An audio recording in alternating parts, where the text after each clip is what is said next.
here. I got a little mic. So Yeah. that's the setup right now. So it's good. I like it. Yeah. Mine's in my camera. Nice. Yep.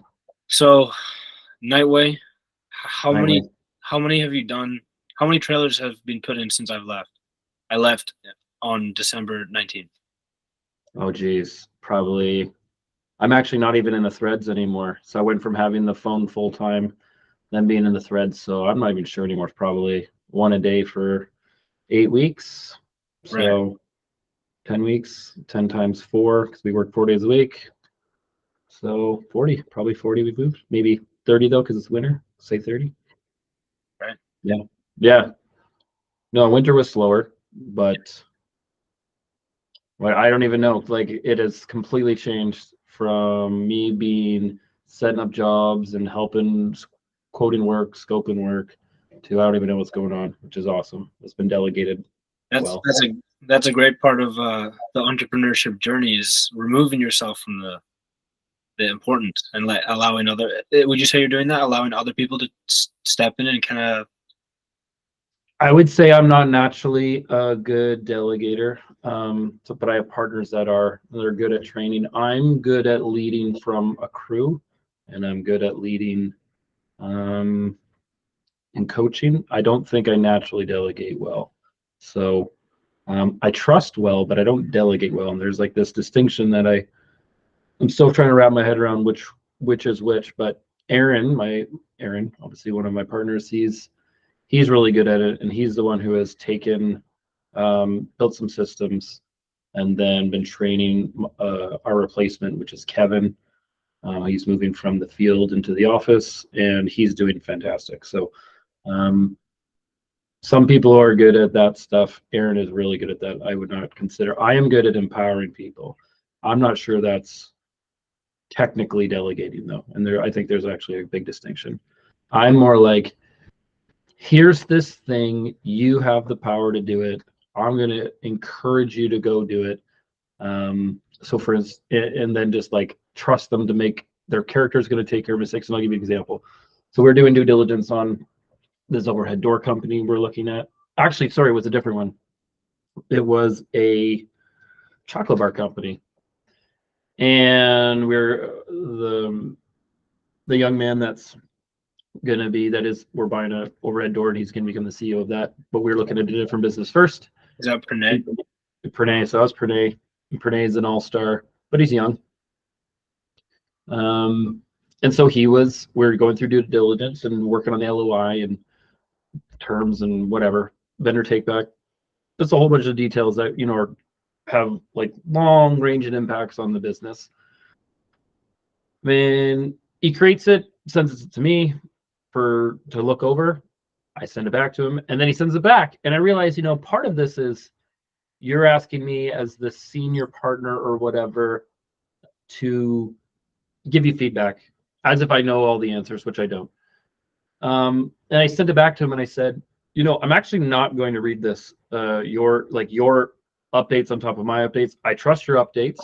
I trust you that that you've caught as much as you can, and the things that we haven't caught, that you haven't caught, that whatever mistakes those are, if they are mistakes, that you're going to be able to, you have the goods. Like you are gonna, whatever you've made wrong, you're gonna make right. So I'm actually not going to look at this.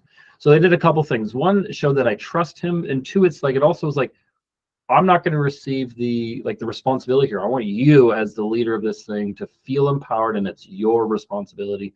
And as a young man, when I've had people trust me, that's what's always made me feel empowered. It's like when you give me responsibility, you trust me you just trust me. I'm going to go make something of this. And I think that responsibility, even though that responsibility cuts two ways, I think that's what especially young men want. All people want that, but especially young men, just give me a shot, let her rise and fall on my shoulders. And obviously, you still, when you have mentors in your life, you still want that help, and you're there to bounce ideas, but it's like, I'm not doing the work. I'm going to coach you through it, and I've been coached through it. And that's what Pranay is going to be. We're going to coach through any problems that come up. It doesn't mean we have the answers, but we'll come to consensus. And he felt super empowered in that moment. And that's, I think, what I'm more good at, as opposed to, delegating responsibility into an organization, into an employee. I don't think that delegating downwards is something I'm great at. I think maybe delegating across, or delegating up, or empowering up, or empowering across to partners, I think is more something that is more, in my domain of competence. Right. Okay.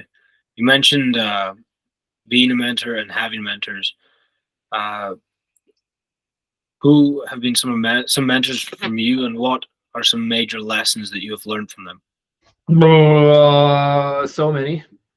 Three come to mind. My first, there was some mentors in high school, older guys that I looked up to, but my first mentor was Faith Whitaker. She invited me in her home to live when I had nowhere else to live, and gave me some much needed parenting that I hadn't had, although it was through the lens more of like not a mother, more like mentoring / parenting. As someone that cared, but I was still responsible for my bills. Even though it was marginal, there was still a responsibility attached to that. And because I was living in her home, just a lot of, late night conversations, her redirecting my worldview, which was, super flawed at the time. And then she was keeping a pretty close eye on me, so she had pretty direct impact on an influence on my character. So this is what you're doing, and this is how it's affecting other people. Because at the time when you're a young person, you don't really have a lens or a grid, or at least I didn't, for how all of my actions had long-ranging consequences or even immediate consequences on others. Like I knew how to have politeness, but I didn't have like long-term view of that what you do matters, and what you do to people it's not just about you.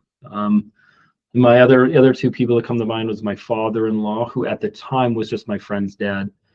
And so as a young person, 17, 18, 19, 20, made friends, and an older man named Peter, was just my friend's dad, started giving me books, started to encourage me, started to just have deep conversations with me as a young guy that was curious what business looked like.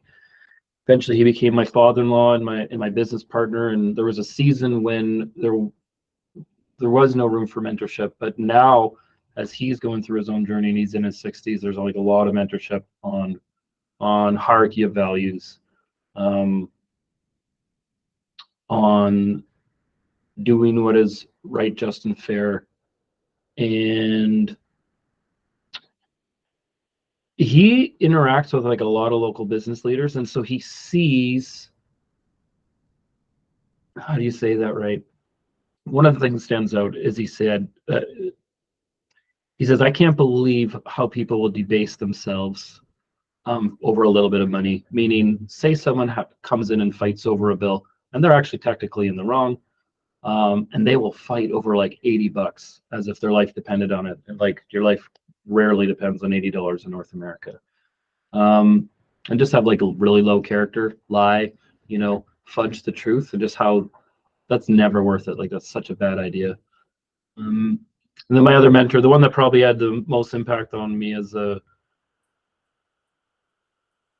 leader inside business, was my mentor, Lance Merrifield. So he was my boss at a company called Epic Roofing and Exteriors out in Alberta.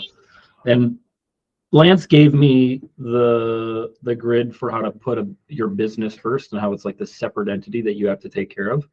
And that when you're at a business, you have to fly someone else's flag, that it's not your flag to fly. This is someone else's flag, and you're like a warrior inside someone else's kingdom. And it's super important to put that business first and to fly their flag, not your own. And because it was such an ethical place to work, I think it was a company that had leadership that could run this country, and they just happened to be in roofing. And I learned this kind of phrase that, there's a lot of people that are roofing, and they happen to be in business, and we're in business and we happen to be roofing.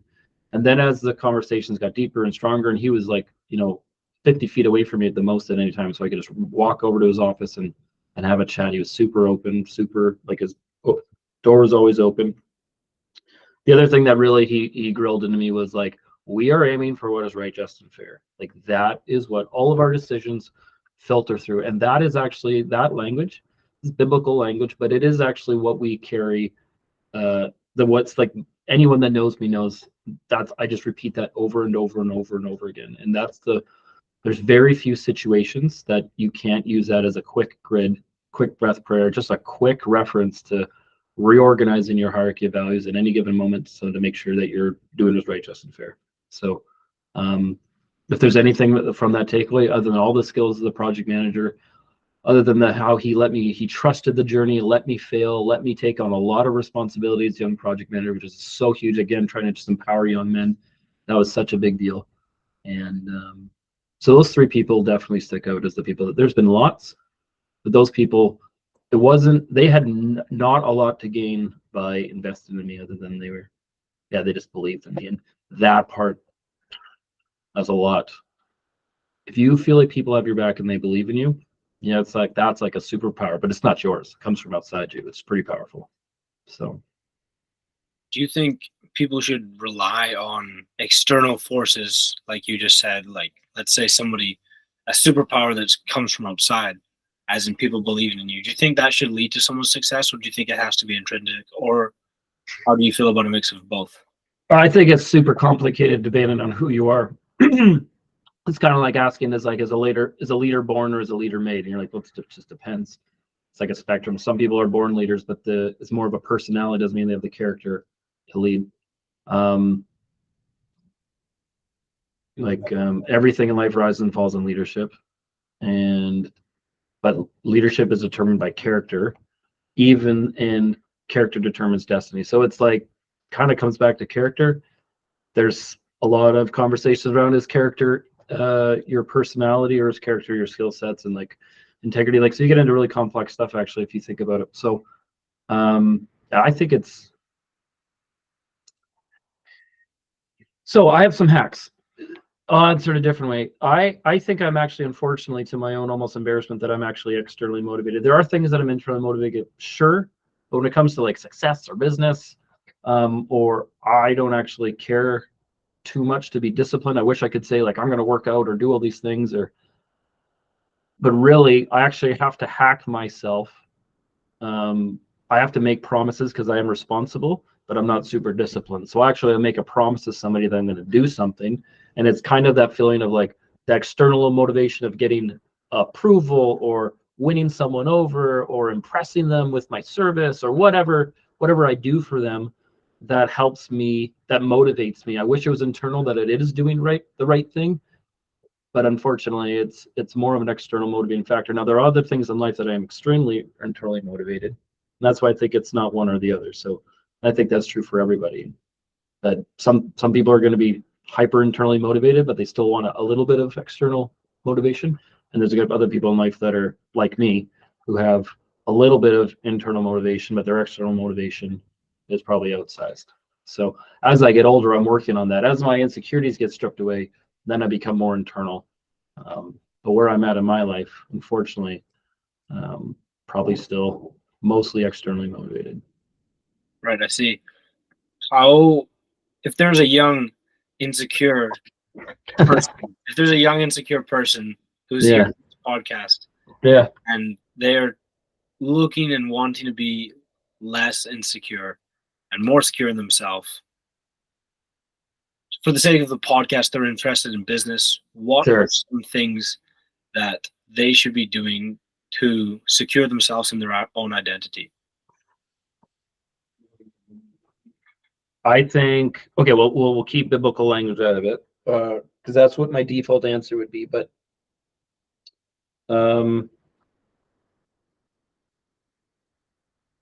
yeah, identity is really hard to unwrap, and that's like a whole other podcast. So what we'll do is I'll probably answer like this. You're going to get a lot of advice as a young person to fake it until you make it, and I've never believed that was a good idea. Like 20 years ago, maybe it was more cool. I think what the world is missing is authenticity, and that is actually connected to your identity. So if you can if you haven't done something before, just tell people. People like to actually help.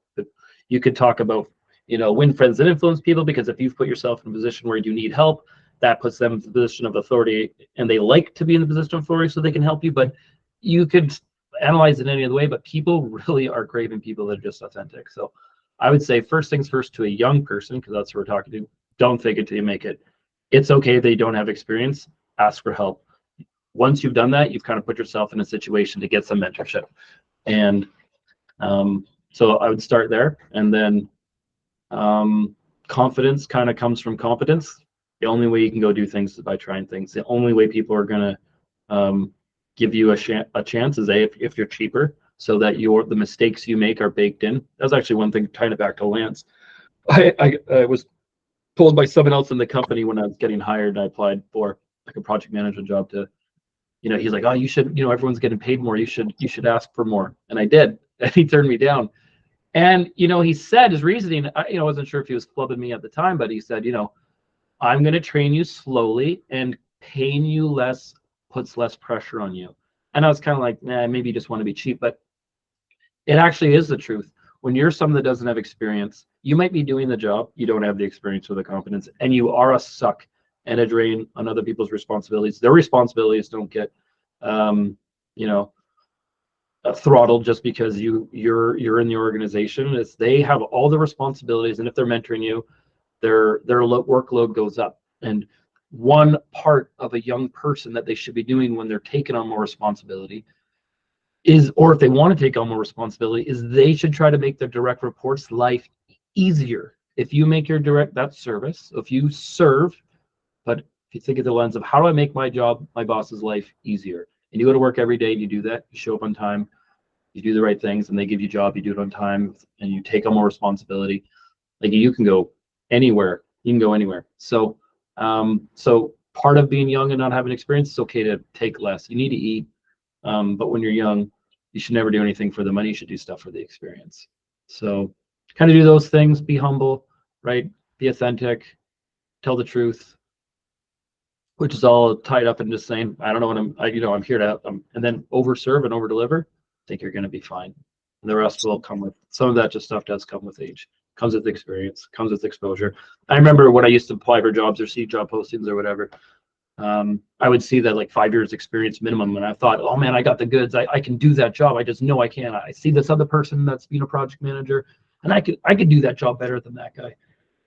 And while that might have been true, once I had 5 years experience, I realized, man, it takes 5 years of reps to, and maybe that's connected to the 10,000 hour rule. I don't know, but it takes 5 years to get reps and to see enough things, to have enough life come to you in that role, to contextualize it, to go through it so you can actually do the job. 5 years is a good minimum for a lot of roles. And if someone is going to take a bet on you, you actually don't have 5 years experience, you probably should be paid less, and that's okay. You've been given an opportunity, appreciate that and worry about the money later. So Absolutely.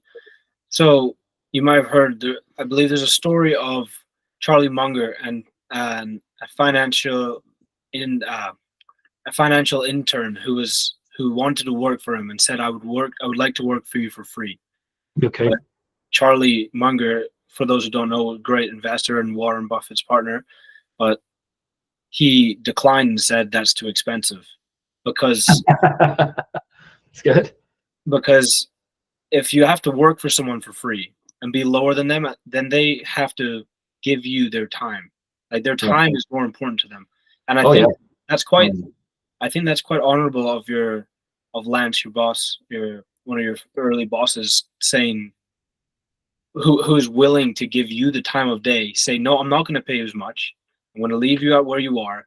However, I am going to take the time and effort to invest in you, and I'll make sure that you have the skills to go on to a further place. And that kind of resonates with me as something that similar that Charlie Munger would do. Yeah, Lance was actually he's probably the most naturally gifted leader I've ever met. And so to work under him for 5 years was like a dream.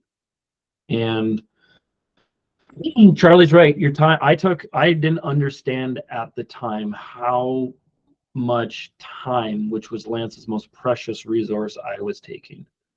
So now that I can contextualize that as someone who's in a role similar to Lance's, yeah, Charlie's right. My time is the most valuable thing, and that's what we do, right? We try to get resources, call that money, but money is resources. We try to get resources so we can buy our time back, and because our time is our most precious resource. There's these ideas out there right now, like the time billionaire, that if you're 25 right now with no resources, would you trade your life for Warren Buffett's life, who might only have a few years left?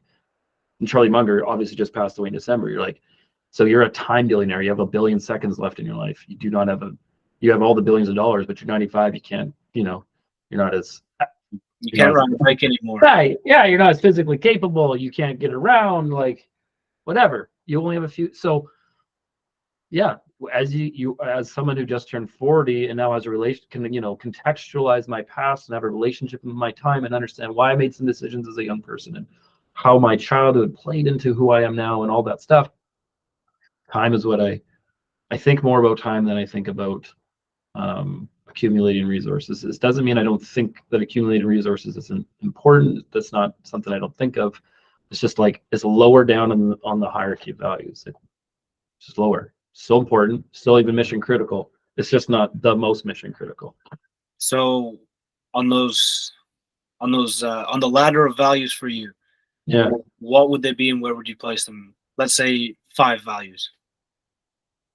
Yeah, so I would put obviously God's got to be at the top, and so that probably a simpler way to see that again is to do is right, just, and fair. So if it was, that would be applicable to people who are applying, aiming for stoic values or whatever without a Judeo-Christian worldview.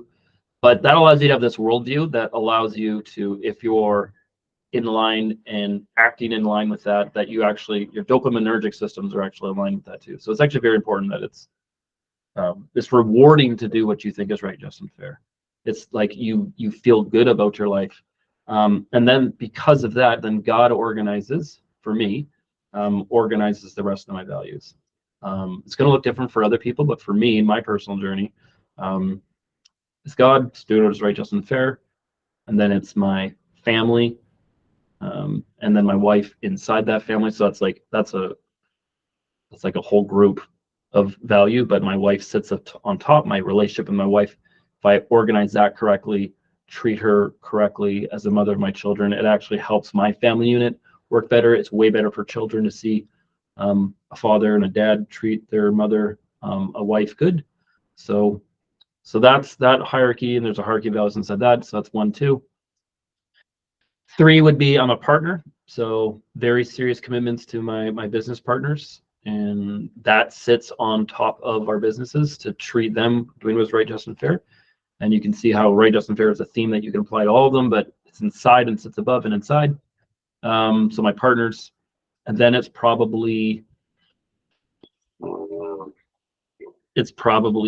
something like time, managing time, so that I can do all the things I just said, and then making sure the businesses are running profitably and treating the people inside my businesses, our employees, our staff, our teams, well. So, and that would sit on top of what's important inside the business. So I was asked a different question a few months ago, and they asked, what does success look like for you in 10 years? I hadn't thought about it in a while because we're just so, deep in the trenches.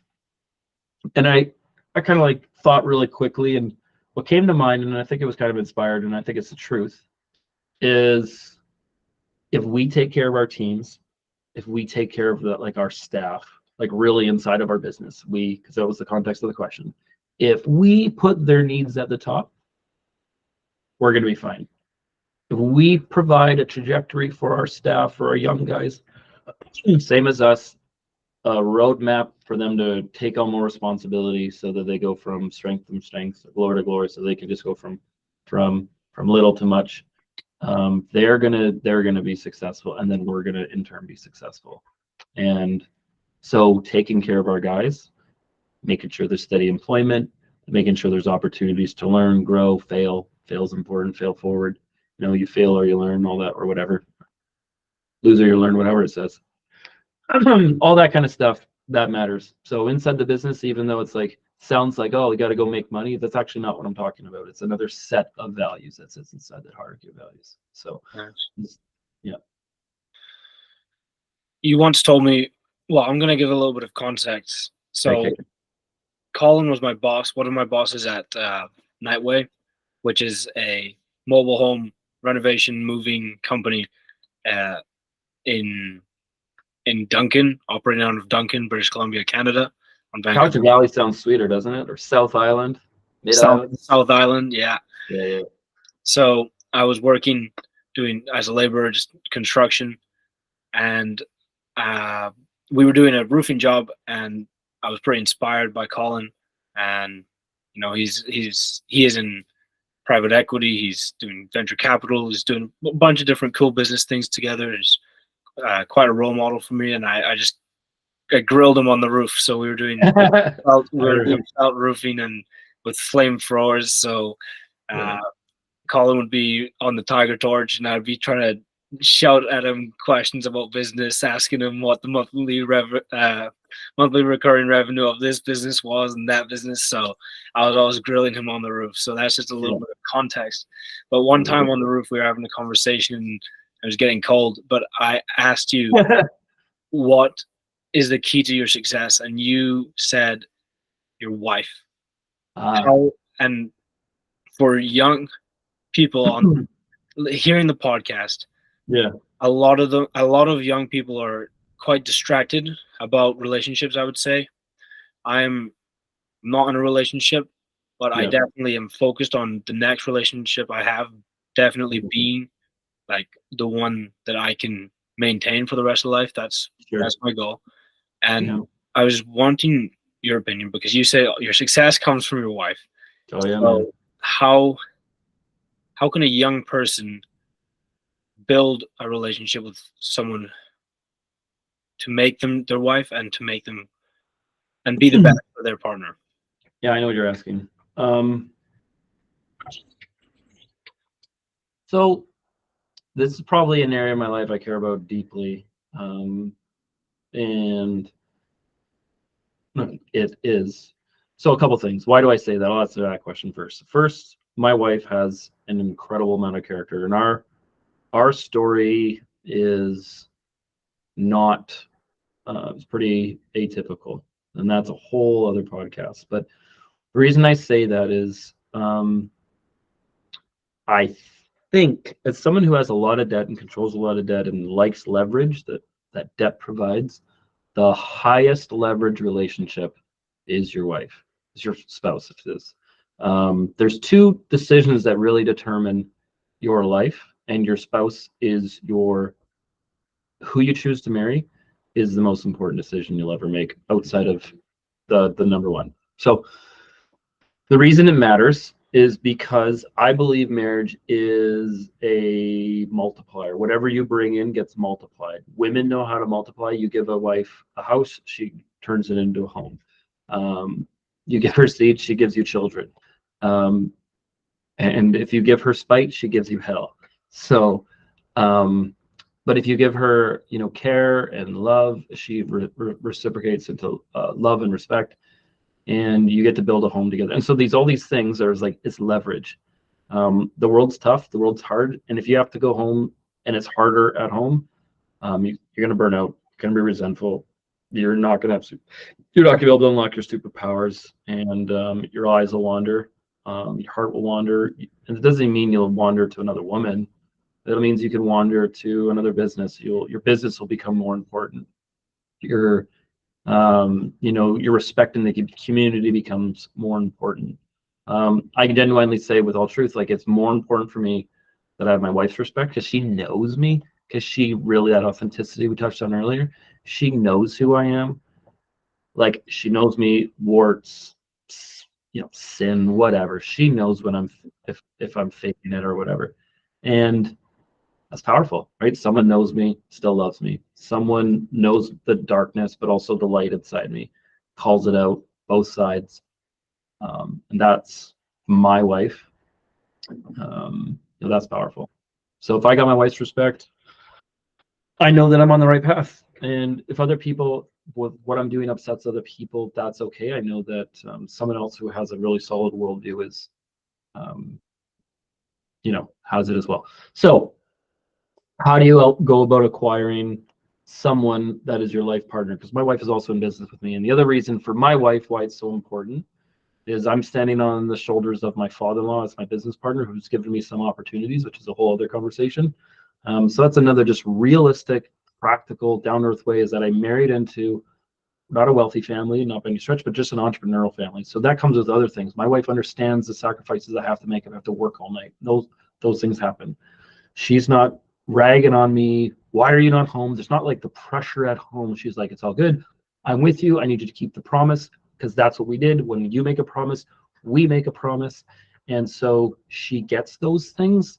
She's informing our children why dad's not at home at night. Those things matter a lot. You don't have the pressure of home and then the pressure at work in conflict. They're actually in alignment.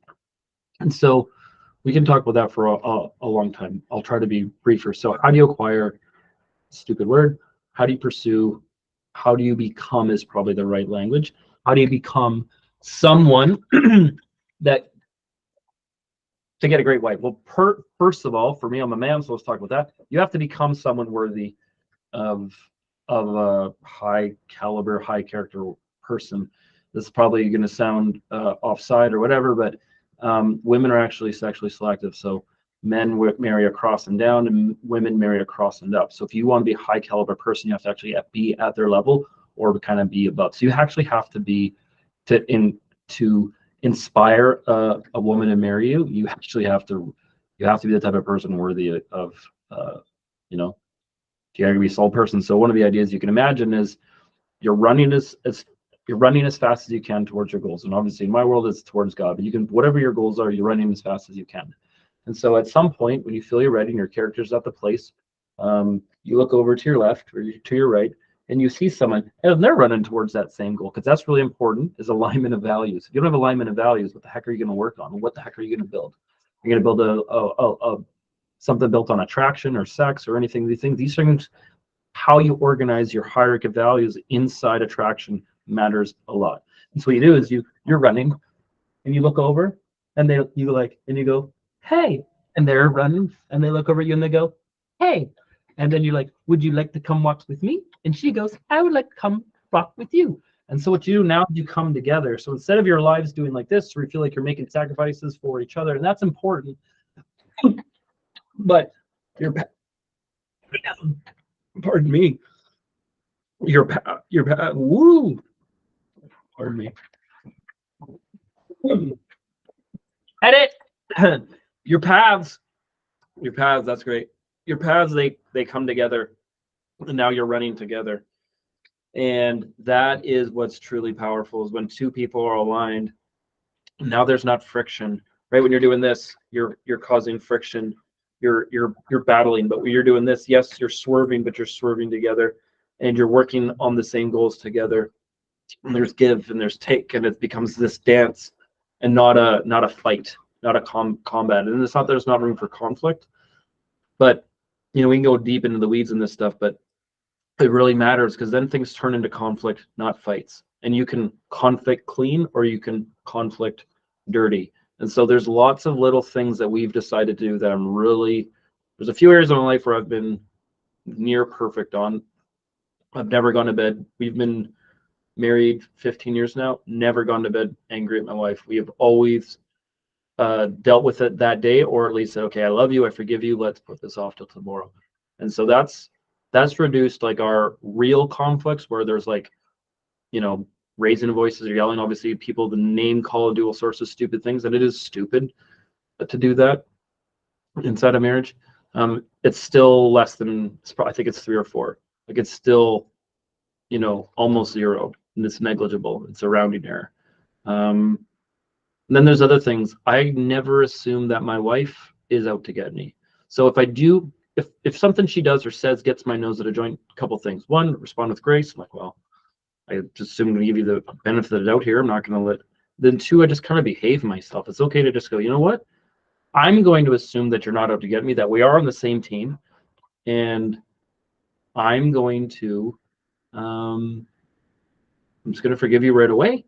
And maybe it's me that's actually misinterpreting what you're saying. Maybe I'm misunderstanding. And so what this does is like, well, now we're not going into this conflict territory. Now we're just staying in, I got your back, you got mine. We're on the same team. And so that's behavior that's allowed our marriage to succeed. But how do you become that person? You have to work on your character. There's nothing guys are attracted to, female beauty. Women are attracted to confidence, competency, and character. Like that's what they're attracted to. So you want to, that stuff you can't fake. So again, going back to being authentic, women are attracted to confident, and high character men. There's nothing sexier. Absolutely. And you have to level yourself up in every single facet of your life. You don't have to have one pillar of life Totally absolutely maxed out. Like if you have money, like if you have a lot of money, you might not be attractive physically. You might not be in good shape. No. If you are competent, yet you do not take action, you will not have money. So then you're lacking in some area. You have to, even if you're, say, 7 across the board with money, attractiveness, fitness, every other pillar of your life. Yeah. I think it is very important to all have them at a similar level rather than having to stand on one. It's almost to be biblical. It's almost going back to the parable of building a house on sand and building a house on rock.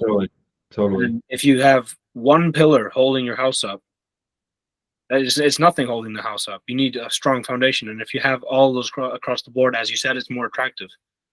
Well, and like building on what you're saying is like no. If you have knowledge, but not love, but if you have knowledge and not apply it, then that you're a fool. And wisdom is when you apply. That's wisdom. Wisdom is technically knowledge applied. And so when you start to apply the knowledge you've gained, because we all have access to all this knowledge out there, but if you're not applying it, you're a fool. You know what to do, but you're not doing it. Now, I'd say there's areas in my life where I'm foolish. I could work out more and be have higher discipline in different areas. That's why. But yeah, your character, your kindness, these things, these matter, and they're daily things that can be done. So yeah, you have to walk in wisdom. You have to be applying the knowledge. Otherwise, for one, you're gonna have a lot of regret later in life if you don't apply the knowledge that you've learned. Like, oh, I knew better, I didn't do anything. Well, yeah, that's your fault because you are responsible for you, and that's gonna hurt. Like that I think is what like a midlife crisis starts to look like. I think women, men, we're all good at actually knowing trajectory, and so like a woman, my wife, I think she saw, because I was rough around the edges, she could kind of see my trajectory, and she bet on me, and that was huge. And you kind of get to 40 and you look at where you've been, you look at the trajectory, you look at where you're going, you're like, uh-oh, I see where this ship is sailing, and I don't like where it's going. I need to make massive changes, and that fear can wash over you because you're like, I'm not going to get to where I'm going, and or where I want to go. Where I'm going, I don't want to go. I have to make major changes. So man, start applying that knowledge as soon as you can, and life will go good for you. And it's a biblical promise, so it's a Stoic promise, whatever you want to say, but it's like says like, do the thing and you shall have the power. That's knowledge applied. You don't need to understand it at all. You just have to do it and you will get. So it's like, oh man, I gotta worry about if I do this, it's gotta equal that. No, work on yourself, and these things are guaranteed to you. Ish. Obviously, with the caveats of life is hard, life is suffering. There are no guarantees in life. However, there is sowing and reaping. So you're gonna sow as deep as you can, and you'll reap, better harvests for yourself, your life, whatever you're seeding. Absolutely. Yeah. One seed can bear 1,000 fruit. Oh yeah, man. Absolutely. Yeah, 100%. There's no question. Yeah, always be sowing, always be reaping. That's kind of life. So, but there are seasons. There's seasons of harvest in life, right? There's a season for sowing and there's a season for reaping. And we go from strength to strength, glory to glory, faithful with little, faithful with much. Those things are, to me, they're immutable. So I understand that monetary value is not the most important thing to you. However, it's important. It is important. However, it also can be seen as a kind of a token, it can be a measure of how good you are at business, essentially, is what I'm saying. Yep. to an extent. And Yeah, no, it's true. would Yeah. would you say there's certain monetary goals that you have for the next 10 years? I know you talked about wanting to empower your employees and allow them to have the best opportunities that they can have and allow the company to grow very naturally. Yeah. However, do you see yourself having monetary goals, or is that not the motivator for you? No, no. No, I think for me, um, yeah, you start to you hear these people use numbers like 10 million, 100 million. Think those things are things, those are identity numbers.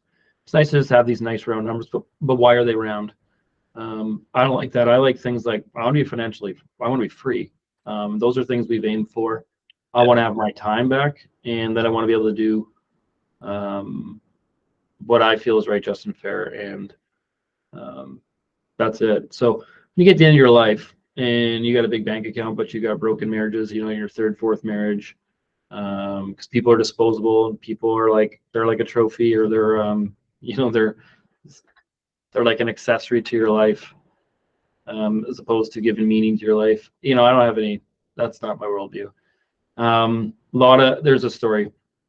So I might butcher this, and it's kind of I think it's an analog. Yeah, it's a story. I think it's kind of been told before, so I'll tell it again. So, um, this very successful man dies, lives very financially successful, busy in the community, all these things. And at the funeral, you know, senators, as he's American, senators show up, and people from Congress show up, and they all pay their respects. Huge, huge, massive. All the organizations he was a part of, all of his business contacts, all the CEOs from all the businesses he he empowered. They all come to his funeral, and they all say nice things. And at the end, like the after, whatever you call it, the reception afterwards, someone comes up to the son, the oldest son, and they go, "Oh, you must be so proud of your dad. Look at the difference he's made. Look at the look at what he accomplished with his life. Like, what a man. Aren't you proud?" And he goes, "The man they're talking about, I never knew." And so that's not a rich life. That means your hierarchy of values was upside down. You were only externally motivated. Everything you did was to impress others, to build up your ego. And the only people who will remember that you worked long hours are your children. That's not a positive thing. Now, you do need to work a lot. Often there are lots of sacrifices that got to be made, but what's the balance of those sacrifices look like? Your family's got to sit higher. It's just got to sit higher. When you get to the end of your life, you're not going to wish you're not going to be surrounded by your money when you're dying. You're not going to like, oh, look at all my stuff. You're going to wish that someone's just holding your hand as you take your last breath. That's rich. So I say to my wife all the time, or often, she hates it, but she starts to get it. It's like, we're already rich and one day we might be wealthy. What I mean by that is, like, we have healthy kids, thank God. That's just, luck of the draw. Although my wife has worked really hard on her health to give her children as, healthy start, growing in the womb and all these things that she could. And so we've been fortunate there. And then we have a solid relationship. We have our children seem, obviously there's no guarantees, but our children seem to have high character. They have good friends. We have deep friendships. We have strong community.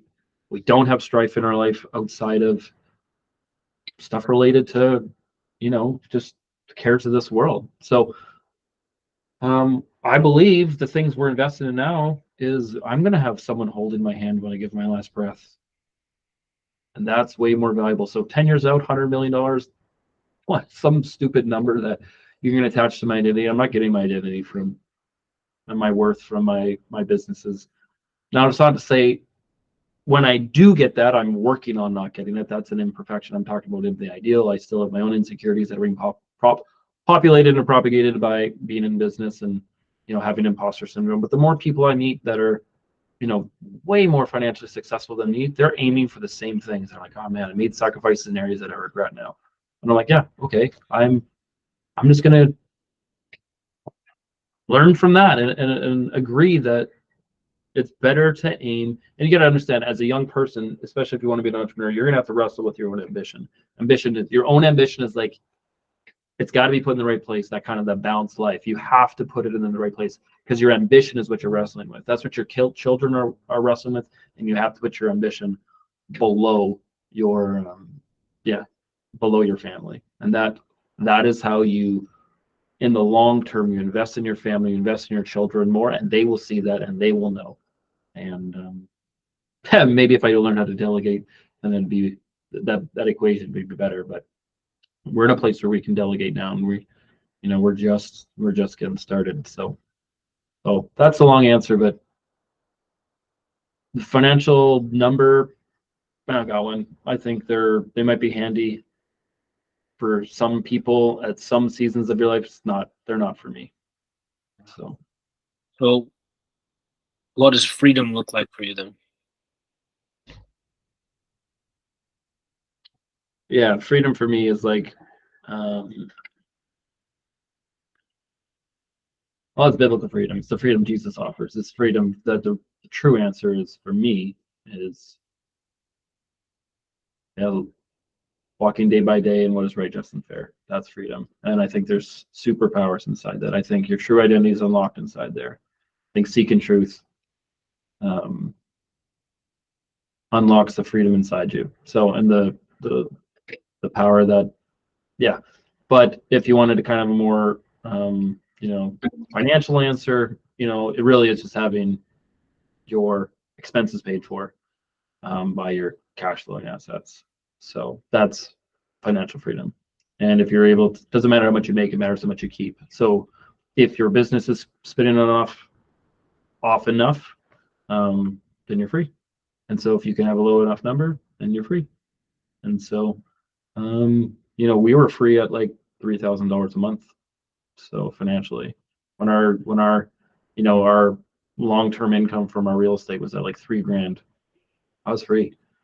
And if I had to have like $10 million, I'd be serving that number right now. I gotta have recurring MMR or ARR but then I met some guy and he's got $40 million. So now my number is $50 million. So now you're mimetically competing with other people. That's the rat race, and that's not freedom. So yeah, freedom for me is doing what's right, just, and fair, aiming for that. Financially freedom, having enough. But there's nothing wrong with working as well, like having security from a job. If I had a job, that there's financial freedom and security inside that too. So it doesn't just have to be for entrepreneurs. Yeah, I like that. There's a quote, I think you might like it. It's pretty simple. It just says, always be polite, always hold the door open, always help that old lady crossing the street, always make as much money as you can so that you can put your family in a place that they're safe, and always train as hard as possible. And always what as hard as possible? Pardon? Always what as hard as possible?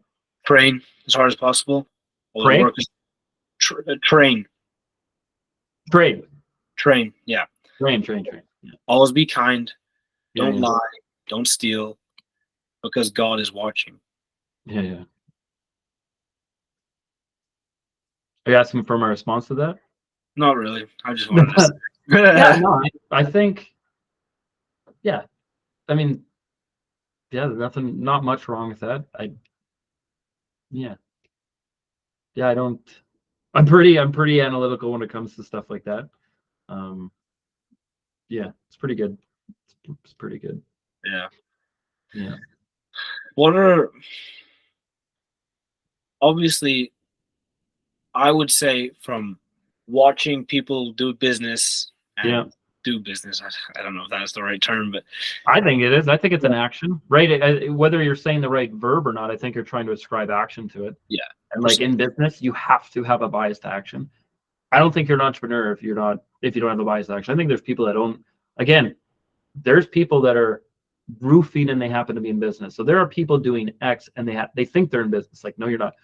You're in business and you happen to be doing something like you happen to be roofing, or you happen to be trucking, or you happen to be, accounting. There's people that are accounting and they happen to have a business.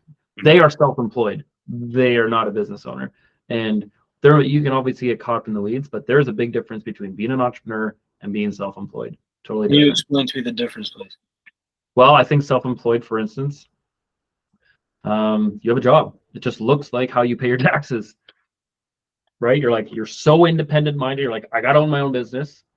But you have like your employee of one. That's not that's not a business. If you stop working and your business doesn't generate any income at all, or it goes into a steady decline, you got a job. Sorry, bro. It doesn't even matter if you have 150 employees. That's still, you have somewhat of business and you can sell it. It's an asset. But a business can, once it's really truly delegated, it can run on its own, or you can hire someone for yourself right now and it's going to keep going and keep growing. That's a real business. And people with an entrepreneur mindset just by nature do want to grow, and I do want to grow, and they do want to employ more people and empower other people. When you're self-employed, man, you're trying to serve yourself, and that's okay. You care more about your lifestyle, and you're trying to minimize headaches. And like, I'm not trying to minimize my headaches. I'm trying to figure out how I can grow my character, grow my capabilities, so I can handle more problems, so that I can provide more opportunities for young people. Like, that's it. That's part of being an entrepreneur. And the rest is the growing of the bottom line. Sure, all this stuff is fun, and making deals is fun. That's the most fun. I get it. But man, when you're an entrepreneur, you're trying to create value for others in so many different dimensions. So I think a self-employed person, and hear me out, like if you're roofing for yourself, there's nothing wrong with that. If you have a small crew, there's nothing wrong with that. But I think an entrepreneur is growth minded in all dimensions, where a self-employed person, I mean, a little different. A lot, not growth minded, and that's okay. Not everybody wants to have, for us, 10 businesses, 12 businesses, 40 businesses, 40 employees in each business. That sounds like a lot of work, and it's like, why would you want that headache? You're like, because it's worth it to me and my hierarchy of values. For their hierarchy of values, I think it's set it differently, different hierarchy of values, different framework. Right. You mentioned about removing yourself from a business and delegation. I just want to say that for any business owner or founder who is able to completely leave the business and is able to grow on its own, would you say that any business that has that kind of pattern that would happen in it, where the owner can leave, do you think probably any business like that could go public? It's just a general question. The way I understand it, being public, I think to go public, even in Canada, is depending on what exchange you get put on, is between $250,000 and $400,000 Canadian. And then there's ongoing insurance costs. So those are bottom line costs. I guess they come off your top line, but really they're new hard costs. So they actually come out of your bottom line. That's how I see it. I'm not sure I understand it correctly. So, I mean, you already have to have a substantial business in order for that. Now, I know there's probably cheaper exchanges you can be listed on, maybe some OTCs, pink slip stuff, but I'm not super familiar. So what you get when you're on publicly listed is you get access to financial instruments other people don't have. You've liquefied your shares, but if you value your shares, that's a hard trade. So, kind of pick your poison. I'm not experienced enough to know everything in that world, but I know you give up a lot of your freedom for financial because I'm not afraid of debt. I'm like, well, why don't I just get debt, or why don't I do joint ventures with people? Why do I have to go on? But I do know that there's a scale where it does make sense to go public for some people. Right. So, but everything in life, this is something else Lance taught me. Is like we all want to make pros and cons lists. Here's the pros, here's the cons, and we think it's math. We think it's like, well, I got 10 pros, and you're like, oh, maybe that doesn't work. I'm going to give them a weight. I'm going to put that one's worth an 8, 8, 8, 4, and a 10, and this is a 3, 3, 3. Look, math, pros and cons. It's not like that. Everything in life is actually an exchange. So when you exchange and you get the upside of going public and getting access to public financing, and banks can do more things with you, and you can leverage your balance sheet differently. you're exchanging a lot of freedom. So if you value freedom, you might not want to make that exchange. If you value financial upside or growth, maybe you need to. But for where we're at, not something. Someone I know is running a publicly traded company.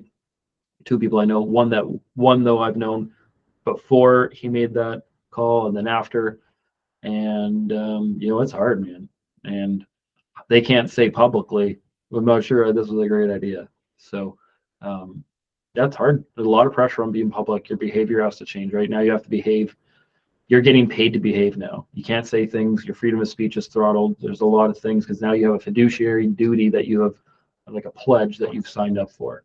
Yeah, and you have the fiduciary duty for your shareholders, not just the partners, or even if you're a sole founder or owner, CEO, or whoever owns the most stock.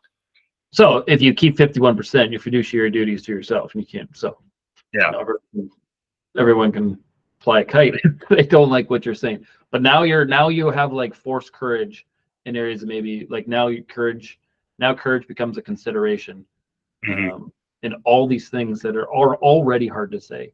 And and maybe you tar your company with some things you don't want to, that your employees aren't willing to be tarred with or whatever. Right. So so that's just a major consideration. So so you probably need to have, I'd probably say for me, just off the cuff, my kind of gut, you probably want to be at like $2.5-3 million of net revenue net profit, or a year. Before it makes sense to go public. For even in a small cap stock, probably doesn't make any sense at all.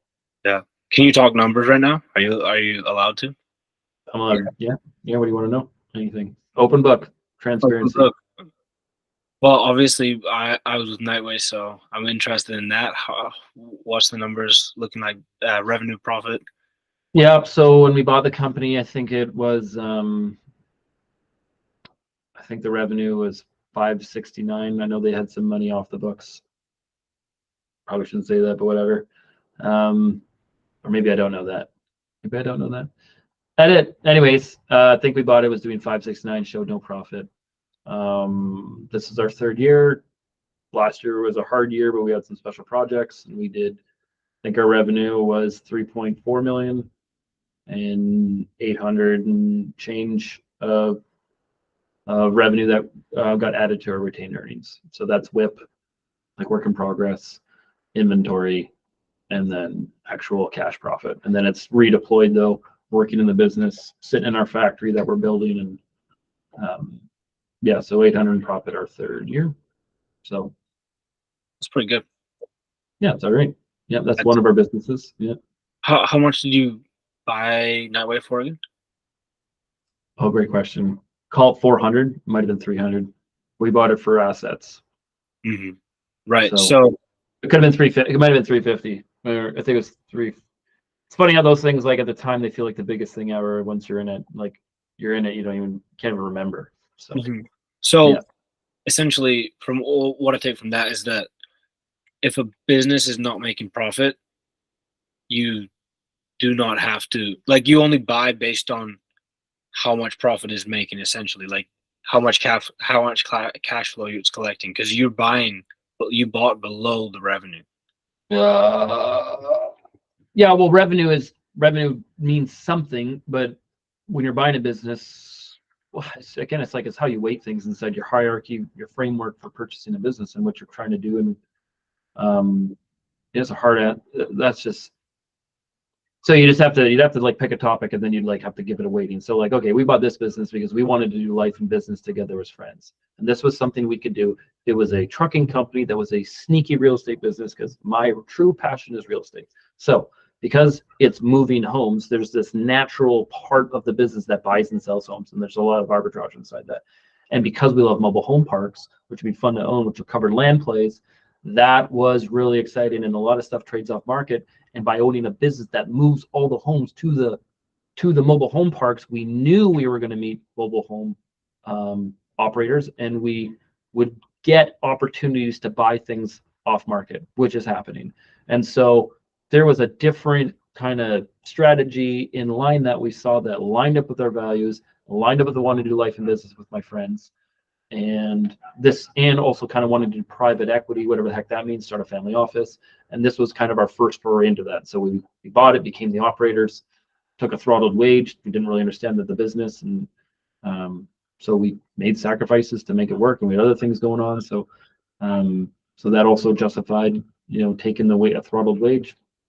And that's parlayed into, just from that business, parlayed into building factory homes, parlayed a separate business, doing development work, and buying like a multi-million-dollar commercial property that my other two friends had never owned commercial real estate before. And within a year, that business had kicked off cash. We used that cash instead of dividending it out. We were able to leverage our books and leverage our other businesses to buy into their first commercial property. Is that the Canada? No, that's Arrington Highway Holdings. There's no actually any place called Arrington Highway. It was just what I named the company, because it's in Arrington on the highway, but the highway is actually Alberni Highway. So what it is it's a kind of mixed use, multi-commercial, multi-industrial property. So it's got a little bit of income from residential, mini storage, industrial tenants, and then it had covered storage. And the covered storage was 14,000 square feet, generating about $262 a square foot. We knew from the local market and from just being in the space that these should be big bays. There are no big bays, and we think it can do like $12 to $16 a square foot. So we bought that, and we spent another call 450 grand. Maybe it's more, maybe it's less.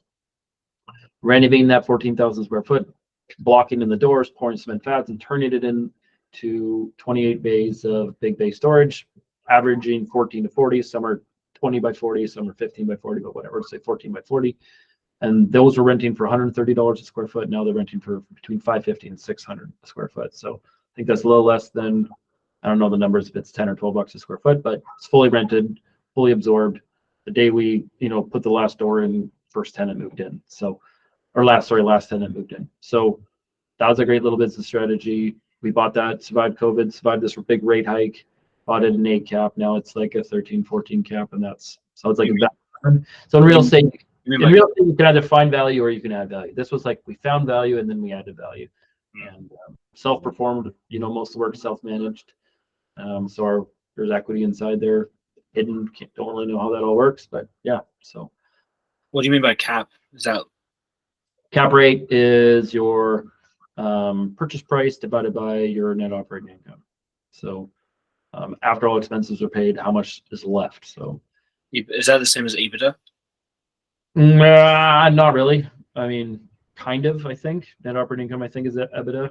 I think. Yeah. Has the chocolate company or didn't buy it? Didn't buy the chocolate company. Okay. What about the reason we didn't buy the chocolate company is we really got excited about the brand, and it even had partner with like some major celebrity that we had, but it ended up being like, okay, if we're successful, that means we're giving kids diabetes. Okay, this doesn't align with our values at all. So once we got over like the business, which had you're buying from these people that were really, really good at product and had made some major inroads, but they weren't great at distribution, and they would rather be employees. They're like, we've taken this business as far as it can go, and it went far. But like we, don't really know how to run the business. We don't really know what we're doing. And that's become clear of 3 years of doing it. And so we were like, man, this is perfect. It's got brand, it's got traction, it's built. Now we get to go in there and apply what we know and grow it. And we already have this massive inroad with this like one particular celebrity that is going to open up. He's got a ton of respect in the sports world. We're going to be able to leverage that, and like we're going to get to meet people. Like it's going to be so exciting. And then we just realized like we're doing all this and we're going to like give kids diabetes. Like, I don't know, sounded stupid. So it didn't line up, and so we didn't move forward. Fair enough. What about Brewcube? Yeah, that was fun. We did not. Yeah, we got like a prototype working to make a pourable chocolate, specialty drink, hot water, and you have a special drink. I actually still have some outside in the thing.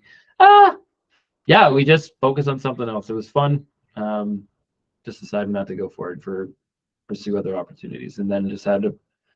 That's actually the real answer. So something else. What were the other opportunities?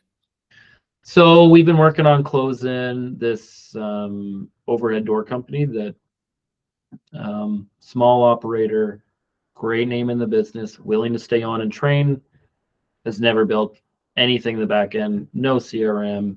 The only tech they have is like an answering service, no other tech, because he just goes there, he makes his promise and keeps his promise. So this is a guy who, like I said earlier, is doing overhead doors and happens to be in business. And we're going to try and transform it from, we're in business and we happen to own an overhead door company. We have a champion for it. So Pranay is going to go into that business. Pranay comes from the tech world. So Pranay is going to come in and give it a tech stack, give it marketing, think about growth, think about training. That operator is going to stay on, train Pranay, and he still wants to just work, which is great. He's a kind of a horse in and of itself. But all the back end, all the desk jockey stuff, he's going to pass off to Pranay. And then we hope to grow it and then get our systems in place and then go buy another one. And then once we got that sorted out, we learned how to buy one, or like our second one, then we'll learn how to buy three. And overhead door company. Overhead doors. Yep. And then because there's overhead doors everywhere, so that's the built world. So one of the reasons we're excited about that business is no one knows what AI is going to do. And it's coming for a lot of jobs in a lot of different ways. But I've known for a long time because I came to the trades like roofing. I knew this is years ago, like when people talked about robots, like there's no way a robots. I watched robots try to walk. Like they can't walk. Like, well, they ain't never setting up a ladder and going up to a roof. I watched, because we're, it's part of the industry. I watched drones try and with an air nailer, like put on a shingle. I'm like, that is never going to be fast enough. And not just a little bit. It's like drones can't fly in the rain or in the wind. Like these things are never happening. There is not a small moat. There is a massive moat. And even if they could, technology could get, it's not going to be cheaper than a person. So they're coming for the built world last. And so one of the reasons Pranay is excited to come in overhead doors is like when you add tech, AI helps it. It's not going to replace it. AI is going to help us. It's not going to replace us. So doing things in the built world, that's what excites us to be in overhead doors. And so then it's just having the right opportunity, the right type of business. It's complementary because we have mini storage, and almost all mini storage is overhead doors. So actually there's quite a lot of synergy there. And then just the right small business to buy that's local, and that's how deal flow works. This deal comes in, and then you pick one, you look at it, take a deeper look, and then discard it and see if it's a good fit. And then you find something throughout that deal flow. That's a great fit. And then you dive deeper into it. You find out this is a great fit for your business. This is a great fit for us. We can execute this business because we're from the service world, because we're from the physical built world. This is a business we understand. There's a lot of transferable sets. It's like having a tool belt. When you're from the trades, you know how to use a tape measure, and being a tape measure, you know how to go. You can measure stuff, maybe something better, but you know how to go. Oh, I can measure to be a framer. I can measure to be a roofer. I can measure to be an electrician. When you've never been in the trades, you don't know how to swing a hammer. You don't know how to run a tape measure. And the same thing in the tech world. There's all these tools that you just don't even understand. You need to know. And so by having a guy like Pranay in there, he has the skill set and the tool belt to run the tech piece that doesn't have the real world stuff, and he'll get that. And for us, when we're analyzing businesses, when we look inside a business like this that's from the real world, we go, oh, we understand it. So so we understand the business, even though we don't know how to install overhead doors, but I can learn in a day. I'm not trying to to all the overhead door stores that are going to see this. That's not arrogant. That's just once you have a tool belt, you know how to use tools, you know how to apply, you know how to do things plumb and straight. Most construction gets simple. There's just it's absolutely true. Yeah, specialized knowledge just gets acquired afterwards. So that's just reps. Yeah, exactly. Iterative and all that. Yeah. Kind of talking about private equity and kind of acquiring those assets, which are companies. Yeah. for you, you're in a nice situation because you found a good founder, or I don't know if he's the founder, but the owner, correct? Yeah, no, he's going to go on the cap table. And this one, Pranay came on payroll last year. So I've known Pranay, been mentoring him for 3 or 4 years. And so he's been in a startup before. He's really, really good. So he's come on to payroll, helped us with a few things internally, but mostly he's been kind of exploring for business to buy for him to operate. And when the time is right, he'll get on the cap table. And he's just a killer operator, and that's that empowerment we talked about earlier. He's going to be empowered to run, to fail, to learn, to grow, and he'll be a partner, full partner. He's not going to be a junior partner. He's a partner, and that's how we're trying to make him, even though he's younger than us, trying to get the language and the culture and the framework around our conversations to be not permission but empowered, where we're actually serving and empowering him, not the other way around, where he's serving us because he's the junior partner, and that's exciting. So he's been on payroll for almost a year.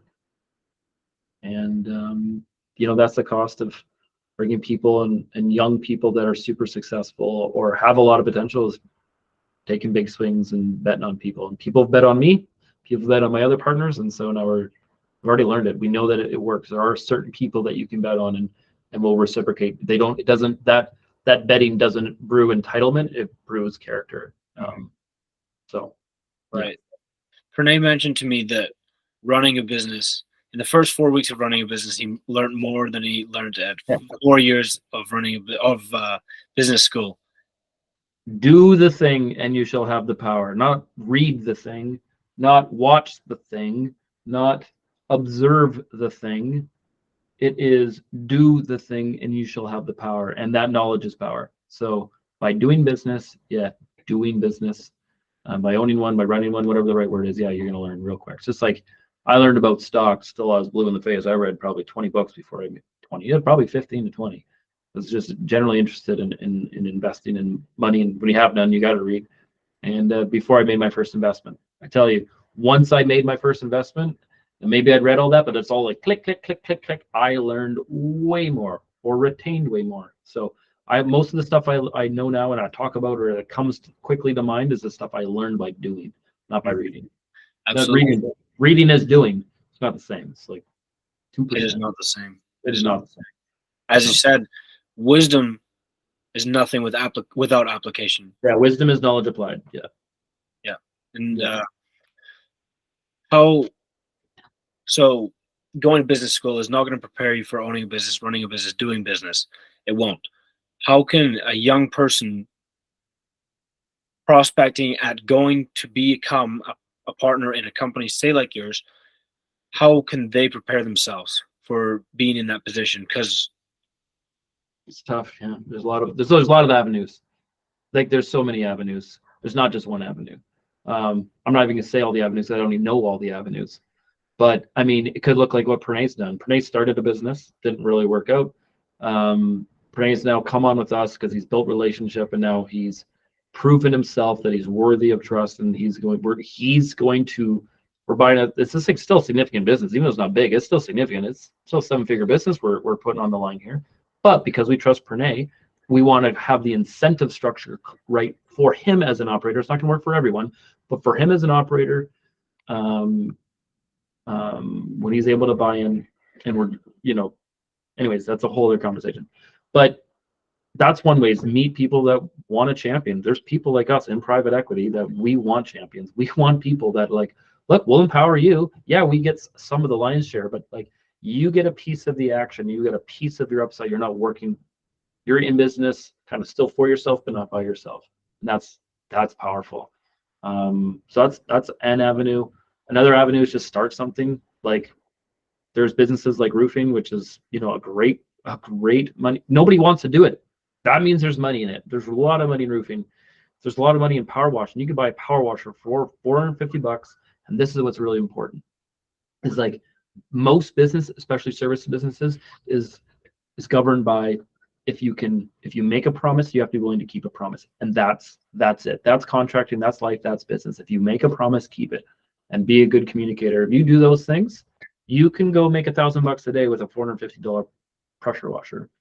And because you need a vehicle anyways, you put it on the back of your car, pressure washer. I mean, You can even, if you want to be funky, you don't even have to unplug it. You just run your hose out of your power washer. Like, you could be really creative. Never even have to lift it out of the back of your car. Just have a long hose. Like, there's a lot of funny things. That's just like one example. So you just got to go in there, hustle, keep your promise, and word will get around. And so I can think of 1,000 ways, but starting, whatever you're going to do is start. You've got to have that kind of confidence that literally millions of people have started businesses and running businesses. You can probably do it. Mm-hmm. Action leads. Yeah. So just start. So if it just depends what you want to start. Do you want to? Yeah, it just depends what you want to start. Do you want to be part of the bigger company?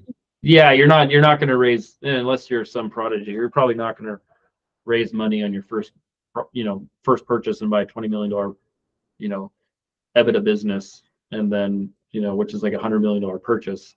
You've never done it before. Like, you have not done the thing. You have not done the thing. You do not have the power. You have no skin in the game. You have no special powers. No one's going to bet on you.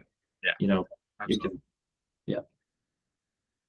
Yeah. I actually had a business idea. This is kind of been cooked up in the pot of Ian Brown's brain for a couple of weeks now. So I'm actually with a construction company here in Skye just until I leave. Just fundraising for my trip to New Zealand. However, I've done that now, so I'm just staying on for a little bit extra. Anyway, it's another construction company, pretty new, and so what I've been doing is I've been installing paths, and these are large-scale, mass-produced paths. So it's a grid system. You lock the grids together, you lay the paths. You found it all. You got railings. You boom. You cut. You skill saw everything. So, and what I was doing, I was filming, and I got in touch with the company. I was filming. I got in touch with the company, said, "Look, I've got this content for you. Be willing to share it with you." And that deal is still on the go, so I can inform you. I might update you. However, my idea that came out of this is you could do this. It's just a simple business. Yeah. And so what it is, it's a media company that does ad creative and affiliate links. So you'd probably call the company advertising affiliate, something like that. So you film, if you're a construction worker, you film you fill the mass produced goods, installation of it. You go to the company, say, "Hey, look, I can sell you this footage for your company, or I can run ads for your company and get an affiliate link." Boom, video goes viral. You get, let's say, two sales of $100,000 for these paths. You get 10% or whatever. You get a commission. You get 20,000 for a couple hours of work. It's pretty good model, I would say. That was what the most construction projects don't have. Yeah, so just so you know, so affiliates, great. It's a great idea. So affiliates, there's not 10% in most construction jobs. So there's things like that are, a lot of lead gen in the real world is 2 to 5% comp. So other than that, I mean, that's great. Then it become a volume game. So it's like, oh, I don't get $10,000. We'll just sell more. Just sell more. That's a volume thing.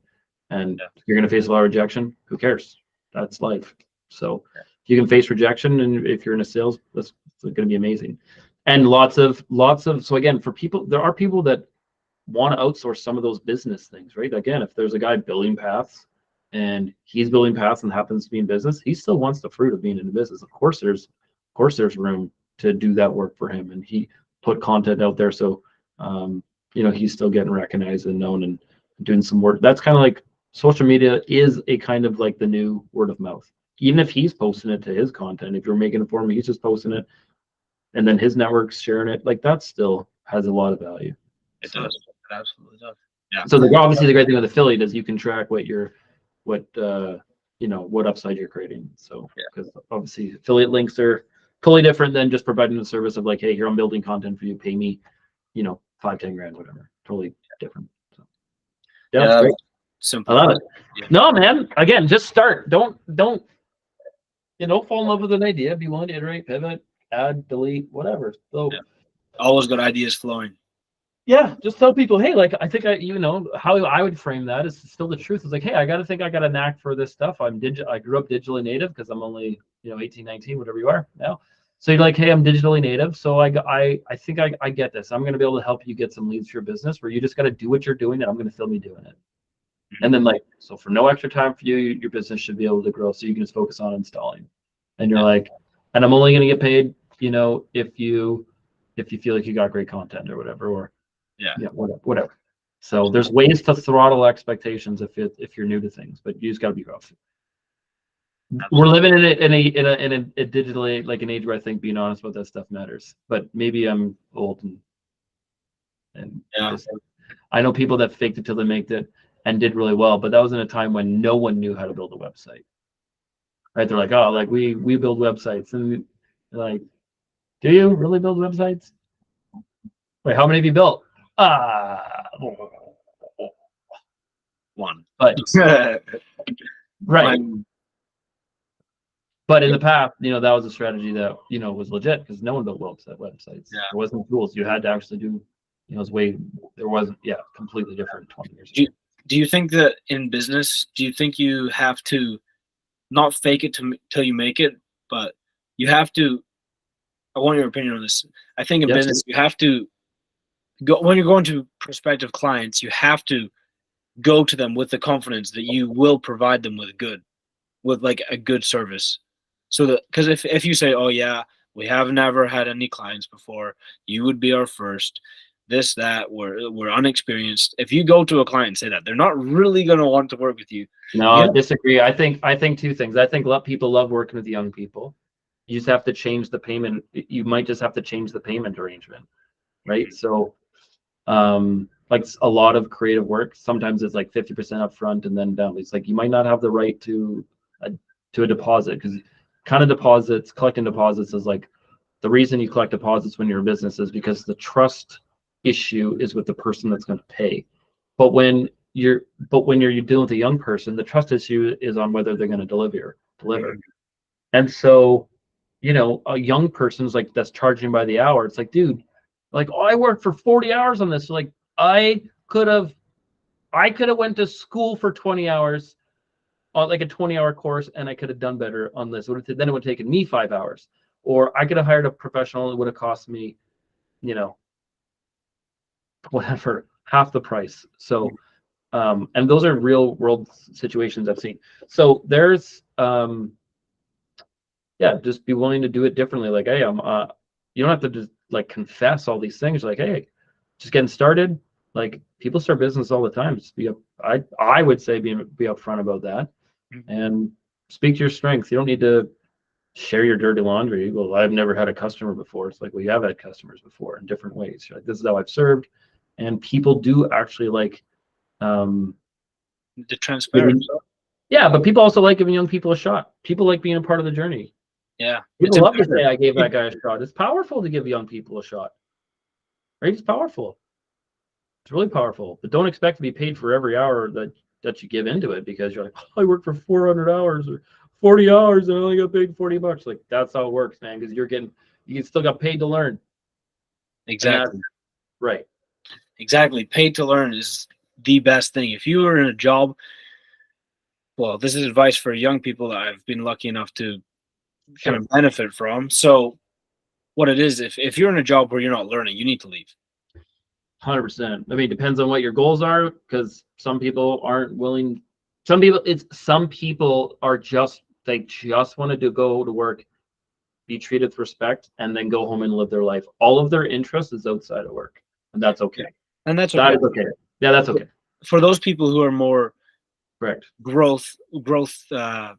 You should not do it for the money. 100%. That's a horrible reason to do it. If you want to be an entrepreneur one day, you should do it for the experience. Mm-hmm. It's way more valuable than get the reps in. Money matters. But yeah, man, I fully agree. Do not do it for the money. It's a horrible reason to do anything.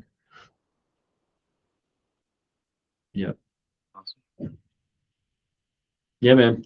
I need to do two things. I need to welcome you to the podcast because I didn't do that before. Oh man, edit right in the beginning. Yeah. That's a good Yeah. thing about not doing it live, to be honest. So that's pretty helpful. And then I'm going to close it too. Okay, sure. Hello, everyone. Welcome to the podcast. Today I have Collin Mullet on. He was my boss and a mentor to me, and I really hope you enjoy this episode. Cool. Thanks for having me, Ian. This is gonna be fun. Yeah. Thank you all. Thank you all for watching.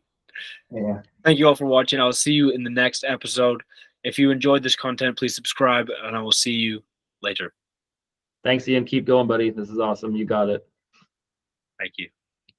It's great. Cool, man. This is fun. I'm gonna get a drink now.